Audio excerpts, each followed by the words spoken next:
The night started off with the best of intentions.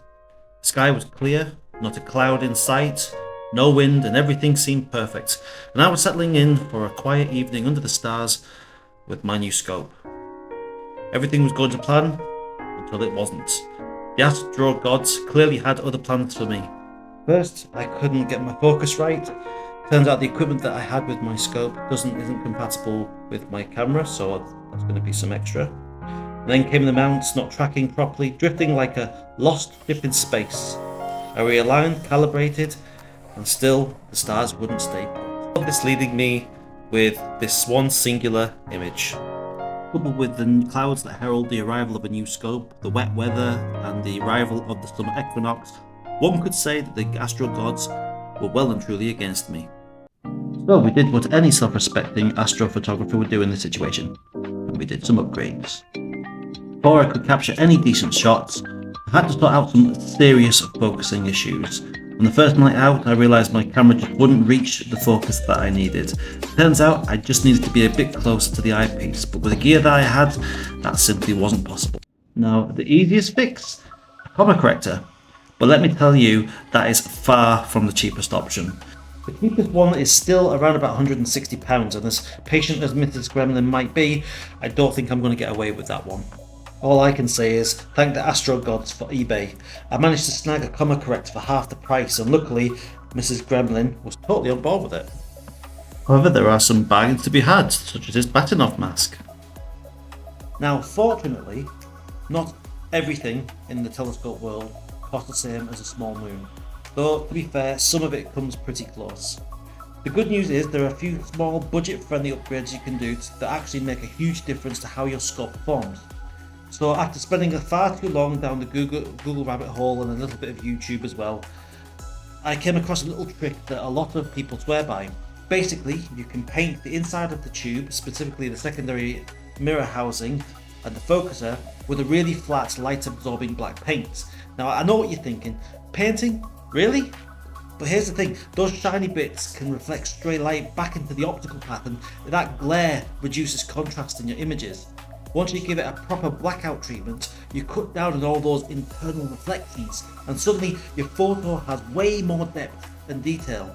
Now, don't get me wrong, it's not the flashiest upgrade in the world, and it's definitely not expensive, but honestly, it's one of those small changes that leaves you wondering why you didn't do it years ago.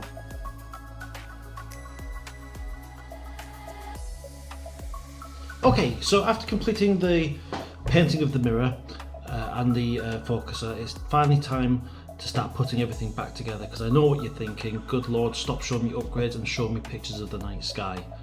However, I have hit a small snag which is going to delay the scope being operational. So I had a delivery today. I've had two deliveries in fact, one of which is a T-ring, which is this part here. It's 2 inches, it's M48 as required for everything that I need. And I also had a delivery of my comma corrector as well. And this is it, all the expense for this. The problem, however, is that the comma corrector does not fit onto the T-ring, which presents a problem. Luckily, I've got a workaround. I've just ordered a 20mm spacer, which I hope not only will let it fit onto the T-ring and to the comma corrector, but also will put the comma corrector at the correct back focus. So fingers crossed this actually works. It's almost like the astro gods are upset with me for something. Can't think what. Right then. To appease the astro gods, let's get this beast put back together. Now, to be fair, the whole comma corrector issue isn't something that would stop you from using the scope straight out of the box. It's more of a refinement, a way of cleaning up the image and stop comma from creeping in around the edges of your frames. Now, if you're new to this and don't know what the hell I'm on about, comma is basically when your stars stop looking like those little pinpoints that we all love, but instead starts looking a little bit like weird rugby ball shapes or little comets that's really noticeable around the edges of the photos, and once you see it, you can't unsee it. While it's not exactly essential for getting started, adding a comma corrector really does help them tighten up those stars and gives the images that extra polish that you might need. For now, let's crack on and get this thing assembled.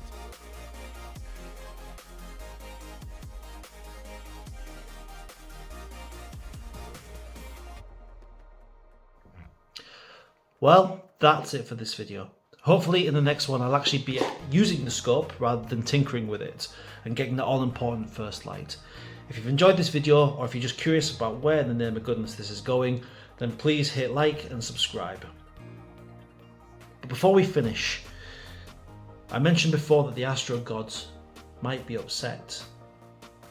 There's been a great disturbance on the Nerdvine, and a wave of stellar madness has been rippling out through the cosmos, and I finally figured it out.